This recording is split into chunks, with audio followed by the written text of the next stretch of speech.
बिस्मिल्लाहिर्रहमानिर्रहीम अस्सलाम वालेकुम। हमने फ़िज़िक्स की बुक स्टार्ट की थी क्लास 10 की, और आज की इस वीडियो में इसका यूनिट नंबर 13 जिसका नेम है साउंड, इस चैप्टर के कंप्लीट न्यूमेरिकल जोन से इस वीडियो में सॉल्व करेंगे। जबकि जो पिछले चैप्टर्स हैं इनका न्यूमेरिकल कर लिए हुए थे और उनकी एक्सरसाइज भी, उनकी एक्सरसाइज और न्यूमेरिकल की वीडियोज़ का लिंक आपको इस वीडियो के नीचे डिस्क्रिप्शन में मिल जाएगा। जबकि चैप्टर नंबर 13 जो कि है साउंड, इसकी एक्सरसाइज, इस वीडियो का लिंक आपको इस वीडियो के नीचे कमेंट में, फर्स्ट कमेंट में या डिस्क्रिप्शन में मिल जाएगा, आप वहाँ से देख सकते हैं।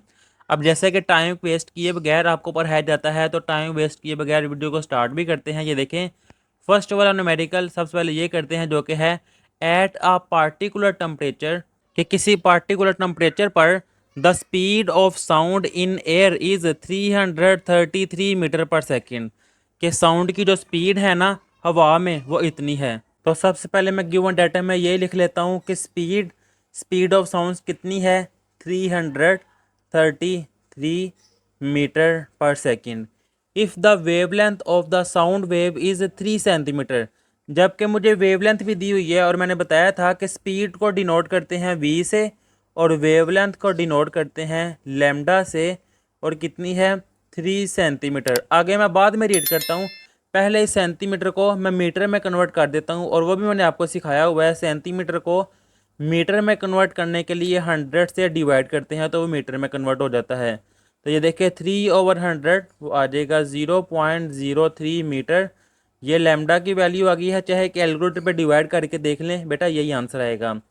नेक्स्ट है कैलकुलेट द फ्रीक्वेंसी, कि मैंने फ्रीक्वेंसी कैलकुलेट करनी है। फाइंड मैंने क्या करना है, फ्रीक्वेंसी एफ, ये मैंने कैलकुलेट करना है of the sound wave, sound की फ्रीक्वेंसी फाइंड करनी है। और इससे नेक्स्ट वो कह रहा है is this frequency in the audible range of the human ear, क्या जो फ्रीक्वेंसी का आंसर आएगा वो इंसानी कान के सुनने के काबिल है, ये मैंने बतानी है।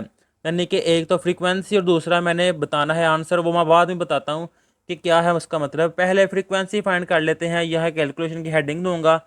फार्मूला वही जिस एक फार्मूले से पिछले चैप्टर के सारे न्यूमेरिकल हुए हैं, और अब आपकी बुक पर पेज नंबर 50 टॉपिक पे आपने सीखा हुआ है स्पीड ऑफ साउंड वाले टॉपिक पे, जिसका ये फार्मूला है v इक्वल एफ लैम्डा। तो ये यहाँ मैं यूज़ कर लूँगा, v इक्वल है एफ लैम्डा। तो ये देखें, मैंने फ्रीक्वेंसी फाइंड करनी है, लैम्डा मल्टीप्लाई हो रहा है, इस तरफ आके डिवाइड हो जाएगा तो ये फ्रीक्वेंसी आ जाएगी। v की वैल्यू 333 और लैम्डा की वैल्यू है 0.03, तो ये 333 डिवाइडेड बाय 0.03 फ्रीक्वेंसी जब आप डिवाइड करेंगे ना ये, तो आपके पास आ जाएगा 11,100 फ्रीक्वेंसी आ गई है। अब अरेंज कर लूँगा कि फ्रीक्वेंसी है 11,100। अब फ्रीक्वेंसी का यूनिट ये है हर्ट्ज़। आप चाहे ऐसे रहने दें, चाहे ये देखें फ्रीक्वेंसी इक्वल, जहाँ पे कुछ भी डेसिमल का पॉइंट नहीं होता वहाँ पे लास्ट पे होता है। तो ये देखें 1 2 3 डेसिमल पॉइंट में पीछे आए हूँ अगर, तो 11.1 मल्टीप्लाई 10 की पावर, डेसिमल का पॉइंट लेफ्ट साइड की तरफ जाए तो पावर पॉजिटिव होती है, और ये हर्ट्ज़ वैसे ही। तो फ्रीक्वेंसी कितनी आई है 11.1, 10 की पावर 3, ये के इक्वल है, तो किलो हर्ट्ज़ 11.1 किलो हर्ट्ज़ ये आंसर है।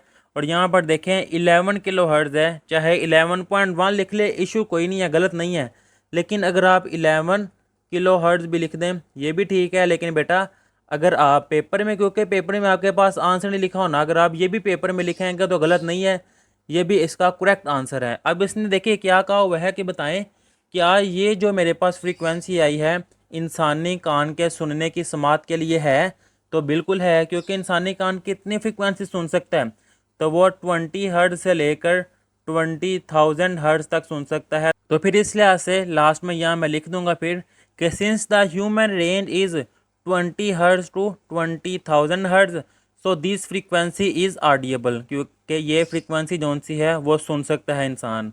अब इससे नेक्स्ट आ जाएगा सेकेंड वाला न्यूमेरिकल, जिसकी स्टेटमेंट है a clock Chimes 48 times in 1 minute, कि एक घड़ी है जिसकी घंटी बजती है 48 दफ़ा 1 मिनट में। तो सबसे पहले टाइम कितना है 1 मिनट, मैं यहाँ पे लिख लेता हूँ कि मेरे पास टाइम जिसको टी से डिनोट किया जाता है वो है 1 मिनट।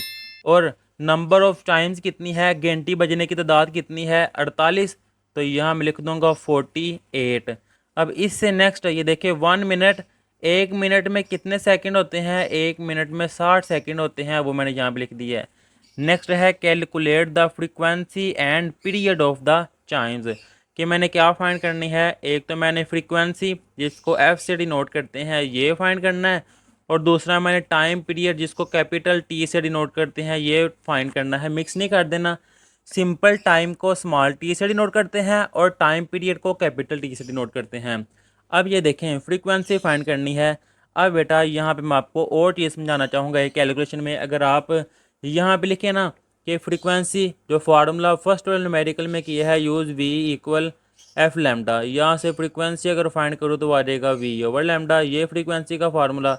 लेकिन देखें डाटा में ना मेरे पास वी की वैल्यू है और ना ही मेरे पास लैम्डा की वैल्यू है, ये दोनों वैल्यू नहीं है, इसलिए मैं ये वाला फार्मूला यहाँ पे यूज़ नहीं कर सकता। तो फिर मैं फ्रीक्वेंसी का कौन सा फार्मूला यूज़ करूँगा कि नंबर्स ऑफ वाइब्रेशन, जितनी भी वाइब्रेशंस है, यहाँ नंबर ऑफ चाइम्स हैं कि घंटी बजने की तादाद, तो यहाँ पे मैं लिख लूँगा फिर वैसे ही इसकी फ्रीक्वेंसी का फार्मूला कि नंबर्स ऑफ वाइब्रेशन, चाहे वाइब्रेशन लिख दें चाहे नंबर ऑफ चाइम्स ये लिख दें, डिवाइडेड बाय टाइम, यहाँ पे मैं लिख दूँगा टाइम। तो फ्रीक्वेंसी ये देखिए कितनी है, इनकी तादाद 48 और टाइम है 60, तो यहाँ मैं लिख दूँगा 48 divided by 60।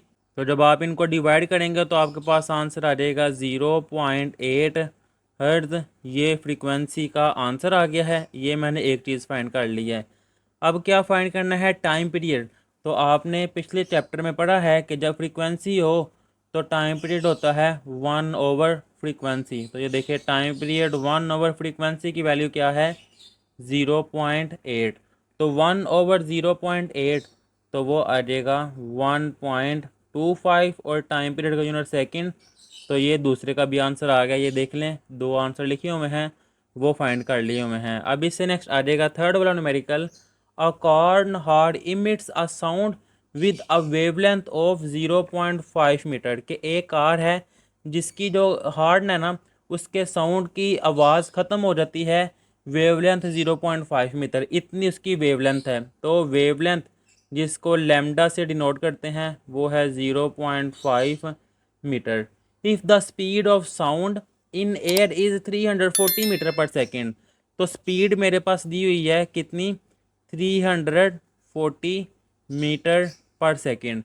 Calculate the frequency of the sound produced by the car horn, मैंने फ्रीक्वेंसी फाइंड करनी है। तो फाइंड फ्रीक्वेंसी जिसको एफ से डिनोट करते हैं ये मैंने फाइंड करनी है। अब देखिए लैम्डा भी दिया हुआ है वी भी दिया हुआ है, तो वही formula v equal f lambda, frequency find करनी है, लैम्डा इस तरफ मल्टीप्लाई और इस तरफ आके डिवाइड हो जाएगा। तो देखिए वी की वैल्यू कितनी है, 340 डिवाइडेड बाय वेवलेंथ जो कि है 0.5, ये मैंने यहाँ पे लिख दिया इक्वल फ्रीक्वेंसी। जब आप इसको डिवाइड करेंगे तो आपके पास आंसर आ जाएगा 680 इक्वल फ्रीक्वेंसी। अरेंज कर लेंगे कि फ्रीक्वेंसी आ गई है 680 और फ्रीक्वेंसी का यूनिट है हर्ट्ज़, तो ये इसका आंसर आ गया, ये देख लें यहाँ भी लिखा हुआ है।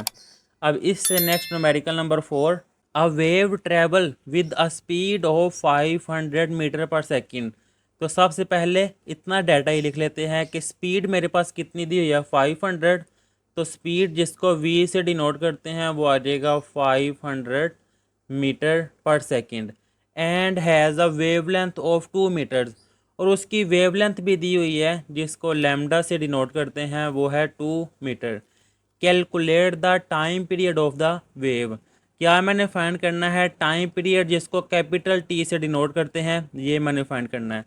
अब बेटा आपने ध्यान से चीज़ सुननी है मेरी ज़रा, टाइम पीरियड का क्या फार्मूला है, आगे भी यूज़ किया है पिछले चैप्टर में भी, कि टाइम पीरियड का फार्मूला है 1 ओवर फ्रीक्वेंसी। तो ये देखें जब मेरे पास फ्रीक्वेंसी होगी तब ही मैं टाइम पीरियड फाइंड कर सकूंगा। उन्होंने क्वेश्चन में नहीं कहा हुआ कि फ्रीक्वेंसी फाइंड करें, कहा हुआ है टाइम पीरियड फाइंड करें। तो मेरे पास फ्रीक्वेंसी होगी तो टाइम पीरियड फाइंड होगा ना। कैलकुलेशन में मैं हेडिंग दूंगा कि टी इक्वल है 1 ओवर फ्रीक्वेंसी, और इसको मैं कह दूंगा क्वेश्चन नंबर 1। पहले मैं फ्रीक्वेंसी फाइंड करूंगा, यहाँ पुट करूंगा तो मेरे पास टाइम पीरियड आ जाएगा। तो फ्रीक्वेंसी जैसे आगे किया है, we know that v equal f lambda, lambda multiply हो रहा है इस तरफ आके डिवाइड, तो आ जाएगा फ्रीक्वेंसी। अब देखिए वी की वैल्यू है 500 और लैम्डा की वैल्यू है 2, तो ये मेरे पास आ जाएगा 500 डिवाइडेड बाई 2 इक्वल फ्रीक्वेंसी। वैसे ही ये कटिंग होके आ जाएगा 250 इक्वल फ्रीक्वेंसी। अरेंज कर लूँगा कि फ्रीक्वेंसी आ गई है 250 और फ्रीक्वेंसी का यूनिट हर्ट्ज। अब इसको मैं पुट कर दूंगा इस इक्वेशन नंबर 1 में। इससे नेक्स्ट पेज पे जाने के बजाय मैं यहाँ पे सॉल्व कर लेता हूँ। इससे नेक्स्ट आ जाएगा पुट इन इक्वेशन नंबर 1 कि इक्वेशन नंबर 1 में इसको मैं पुट कर लूँगा। Time period equal 1 over frequency की वैल्यू है 250। जब आप कैलकुलेटर पे करेंगे 1/250 तो आपके पास आंसर आ जाएगा 0.004। ये मेरे पास टाइम पीरियड आ गया और इसका यूनिट है सेकंड, तो ये मैंने लिख दिया सेकंड। तो ये देखिए 0.004 आपके पास है, सामने है। अब इससे नेक्स्ट आ जाएगा न्यूमेरिकल नंबर 5। अब 5 और 6 दोनों न्यूमेरिकल एक जैसे हैं। मैं छोटे मेथड से आसान मेथड से आपको करवाऊंगा कि a research boat sends a sound wave straight to the sea bed and receive the echo 2 second later. कि एक रिसर्च बोट है जिसने साउंड वेव सीधी सेंड की है। सी बेड का मतलब है, मिसाल के तौर पर समझ लें ये सारा समंदर है इसके ऊपर, और समंदर के नीचे जो ज़मीन है ना इसको समंदर की सतह, समंदर का बेड कहा जाता है। और समझ ले यहाँ पर, यहाँ से बोट के ऊपर से नीचे की तरफ वेव्स सेंड की गई हैं। इसको मैं एरो लगा देता हूँ कि ये वेव्स नीचे की तरफ भेजी गई हैं। और उनके पास जो रिसीव हुई है इको, उसका टाइम है 2 सेकेंड। तो सबसे पहले मैं यहाँ पे टाइम ही लिख लेता हूँ जो कि है 2 सेकेंड। अब इस इको का मतलब पता है क्या है? आप ये देखें, यहाँ से अगर मैं बोल रहा हूँ, यहाँ पे आवाज़ टकरा के वापस मेरे तक जो आवाज़ आई है, जाने के और आने का सफ़र, इसको कहा जाता है इको। इको का टॉपिक आपने पढ़ा हुआ है सारा, आपको पता है क्या है इको। अब इससे नेक्स्ट वो कह रहा है the speed of sound in sea water is 1600 metre per second. के समंदर के अंदर जो पानी है उसमें साउंड की स्पीड जौन सी है वो है इतनी। तो स्पीड जिसको वी से डिनोट करते हैं और वो है 1600 मीटर पर सेकंड। अब टाइम, इसको भी मैं लिख लेता हूँ कि टाइम को टी से डिनोट किया जाता है, स्मॉल टी से। Find the depth of the sea at this position. कि समंदर की जो गहराई है ना उस पोजीशन से वो फाइंड करनी है। क्या मैंने फाइंड करनी है? समंदर की गहराई, ये मैंने फाइंड करनी है। अभी देखें फार्मूला लिखने के पहले मैं आपको दिखाऊँ अगर, तो आपकी बुक पर ये जो पेज है, पेज नंबर 58, इस पर अंडर वाटर एक्सप्लोरेशन यानी कि सोनार वाला टॉपिक, इस पर ये देखें the formula use to calculate distance or depth in sonar system is. ये वाला फार्मूला जिससे डिस्टेंस और गहराई फाइंड कर सकते हैं। कि speed of sound, speed of sound क्या है? वी मल्टीप्लाई टाइम जिसको टी से डिनोट किया जाता है डिवाइडेड बाय 2, ये 2 पे डिवाइड, ये फार्मूला है। इस फार्मूला का यूज़ करके आप समंदर की गहराई वो फाइंड कर सकते हैं। तो यहाँ पे मैं लिखूँगा फिर कि मैं गहराई फाइंड कर रहा हूँ, तो समंदर की डेप्थ ये इक्वल है किसके? v multiply T divided by 2। तो ये देखें v speed multiply time divided by 2। अब 2 से डिवाइड पता है क्यों कर रहे हैं? ये भी मैं आपको समझा देता हूँ बेटा। फार्मूला तो ठीक है लेकिन 2 से डिवाइड इसलिए कर रहे हैं, ये देखें यहाँ से आवाज़ नीचे गई है, जो भी चीज़ भेजी गई है नीचे, यहाँ से वापस ऊपर आई है, तो वो असल में इको होती है, डबल टाइम होता है। टाइम एक साइड लेते हैं, मैंने क्या फाइंड करनी? सिर्फ गहराई। कि यहाँ से अगर मैंने गहराई फाइंड करनी है ना समंदर की, तो यहाँ से लेकर यहाँ तक, तो फिर एक साइड का टाइम लेते हैं, इसलिए 2 पे डिवाइड करते हैं। मुझे उम्मीद है आपको समझ आ गई होगी। अब v की वैल्यू क्या है? 1600। टाइम कितना है? 2। तो ये देखिए 1600 मल्टीप्लाई 2 और ये डिवाइडेड बाई 2। वैसे ही 2 से काटेगा तो ये आ जाएगा 1600। अब गहराई की बात की जा रही है तो इसका यूनिट आ जाएगा मीटर। तो ये इस न्यूमेरिकल का आंसर है। अब इससे नेक्स्ट आ जाएगा न्यूमेरिकल नंबर 6, लास्ट वाला। कि a person claps his hands near a mountain and hears the echo after 6 second. चले सबसे पहले तो ये डाटा ही लिख लेते हैं कि टाइम मेरे पास टी कितना है? 6 सेकेंड। अब यहाँ तक अगर डाटा मैं आपको समझाऊँ तो मिसाल के तौर पर समझ लें कि ये एक पहाड़ है और पहाड़ के करीब यहाँ पर एक लड़का कर रहा है मिसाल के तौर पर, और यहाँ पर इसने क्लैपिंग की है और उसकी आवाज़ इस माउंटेन से टकरा कर वापस जब इसकी तरफ आई है तो उसको टाइम लगा है 6 सेकंड। ये इको असल में क्या है, जाने और आने का डिस्टेंस, इसको इको कहा जाता है। तो ये मैंने टाइम लिख लिया। If the speed of sound, अब साउंड की जो स्पीड है, स्पीड ऑफ साउंड जिसको वी से डिनोट करते हैं, वो है 343 metre per second. What is the distance of the mountain from the person. अब इस माउंटेन का, इस पहाड़ी का, इस इंसान से, इस आदमी से, इस पर्सन से कितना डिस्टेंस है वो मैंने फाइंड करना है। तो यहाँ मैं लिख लेता हूँ फाइंड डिस्टेंस, ये मैंने फाइंड करना है। आगे भी यूज़ किया है कि क्या फार्मूला है, distance equal speed multiply time divided by 2, यानी कि v multiply T divided by 2। तो यहाँ फिर मैं लिख लूँगा कि कैलकुलेशन में कि डिस्टेंस वो इक्वल है मेरे पास speed multiply time divided by 2। 2 से क्यों डिवाइड कर रहा है वो मैंने आपको समझाया है कि मैंने एक साइड का डिस्टेंस फाइंड करना है, जाके आके उतना डिस्टेंस फाइंड नहीं करना, इसलिए मैं 2 से डिवाइड कर रहा हूँ। और फार्मूले भी यही है। तो v की वैल्यू क्या है 343 और टाइम कितना है 6। 343 मल्टीप्लाई 6 डिवाइडेड बाई 2। तो 2 1 टाइम 2, 2 3 टाइम 6, 343 मल्टीप्लाई 3। जब आप मल्टीप्लाई करेंगे तो आपके पास आंसर आ जाएगा 1029 और डिस्टेंस का यूनिट मीटर। तो ये इसका आंसर है। देखिए कितने आसान अंदाज में आपको समझाई गई है। अगर आपको समझ आई है तो वीडियो को लाइक लाजमी कीजिएगा और अपने दोस्तों तक भी पहुंचाएं ताकि वो भी फ़ायदा उठा सकें। आपका कोई भी कमेंट हो, सॉरी कोई भी क्वेश्चन हो, आप कमेंट में पूछ सकते हैं। तब तक के लिए अल्लाह हाफिज़।